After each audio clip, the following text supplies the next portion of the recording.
Hello குட்டீஸ், எல்லோரும் எப்படி இருக்கீங்க? நல்லா இருக்கீங்களா? லாஸ்ட் வீக் நிறைய பேர் நோவா ஸ்டோரி வேணும்னு கமெண்ட் பண்ணியிருந்தீங்க. அதனால் இந்த வீக் நான் உங்களுக்கு நோவாவின் பேரை கதையை தான் சொல்ல போகிறேன். வாங்க கதைக்குள்ளே போகலாம். நோவான்றவர் கடவுளுக்கு ரொம்ப பிடிச்சவர். ஆனால் நோவா இருந்த தேசத்தில் எல்லா மக்களும் பாவம் செஞ்சாங்க. ஒரு நாள் கடவுள் கூப்பிட்டு நோவா கிட்ட சொன்னாராம், நோவா நான் இந்த உலகத்தை அழிக்க போகிறேன். எல்லாருமே இந்த உலகத்தில் பாவம் தான் செய்கிறாங்க. நீ அவங்களுக்கு எச்சரிக்கை சொல்லணும் அப்படின்னு சொன்னார்.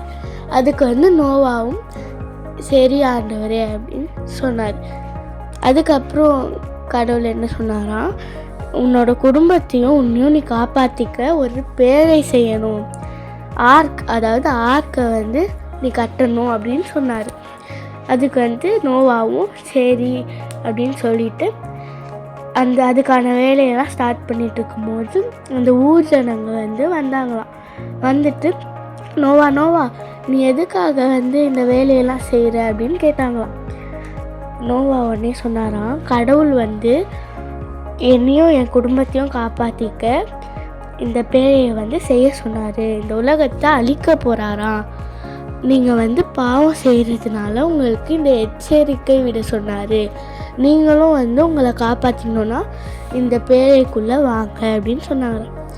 அதுக்கு மக்கள்லாம் சொன்னாங்களாம், கேலி செய்துட்டு போனாங்களாம் அவர். அதுக்கப்புறம் நோவாவும் அதெல்லாம் கண்டுக்காமல் அந்த வேலையை ஸ்டார்ட் பண்ணி கடவுள் சொன்ன லென்த்து, நீட்டு, பிரெத்து எல்லாமே சொன்னாராம். அதாவது அகலம், உயரம் எல்லாமே சொன்னாராம். அதுக்கேற்ற மாதிரி நோவாவும் எல்லாமே ரெடி பண்ணிட்டாராம். பேழையும் கட்டி முடிச்சிட்டாராம். இப்போது காட் என்ன சொன்னாருன்னா, பேராக இருக்கிற அனிமல்ஸை நீ இந்த பேழைக்குள்ளே அழைச்சிட்டு வா அப்படின்னு சொன்னாராம்.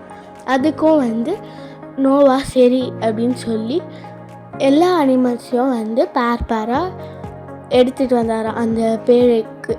அதுக்கப்புறம் சொன்னாராம் காட், நீயும் உன் குடும்பத்தை கூட்டிகிட்டு இந்த பேழைக்குள்ளே வா அப்படின்னு சொன்னாராம். அதுக்கும் நோவா அவங்க குடும்பத்தை கூட்டிகிட்டு இந்த பேழைக்குள்ளே போயிட்டாராம். அதுக்கப்புறம் காடும் அந்த டோரை லாக் பண்ணிட்டாராம். லாக் பண்ணிட்ட பிறகு அந்த உலகத்தில் முதல் முறையாக மழை பெய்ததான். அதுவும் கொஞ்சம் கொஞ்சமாக பேஞ்சு அது ரொம்ப தீவிரமடைஞ்சுதான். அதாவது ஃப்ளட்டுக்கும் மேலே ரொம்ப அதிகமாக மழை பெஞ்சுதான். 40 நாள் தொடர்ந்து, ஒரு கேப் கூட விடாமல் 40 நாள் தொடர்ந்து பேஞ்சுதான். உலகமே மூழ்கிடுச்சான். அதாவது ட்ரீஸு, மவுண்டெயின்ஸ் வரைக்கும் தண்ணி அப்படியே மூழ்கிடுச்சான். அப்புறம் அந்த 40 நாள் முடிஞ்சக்கப்புறம் மழையும் விட்டுருக்கோம்ல, அதனால் நோவா ஒரு புறாவை அனுப்பிச்சாராம். புறா போயிட்டு திரும்பி வந்துடுச்சான் வெறும்னே. அதுக்கப்புறம் 1 வீக் கழித்து மறுபடியும் இன்னொரு புறாவை அனுப்பிச்சாராம். அது ஒரு ஆலிவ் லீஃப், அதாவது ஒலிவ இலையை எடுத்துகிட்டு வந்துச்சான். அது உடனே கண்டுபிடிச்சாராம், தண்ணி கொஞ்சம் வத்தி இருக்குது அப்படின்னு சொன்னாராம். அதுக்கப்புறம் 1 வீக் கழித்து இன்னொரு புறாவை அனுப்பிச்சாராம். அந்த புறா திரும்பி வரவே இல்லையா.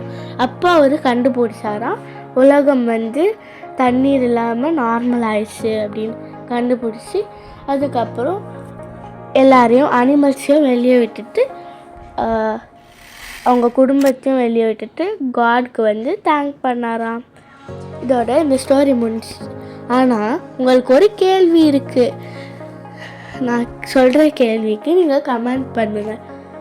என்ன கேள்வினா, அந்த பேழையோட மெஷர்மெண்ட்ஸும் நோவாக்கு காட் பண்ண உடன்படிக்கையும் நீங்கள் ஆன்சரை கமெண்ட்டில் சொல்லுங்கள். பாய்.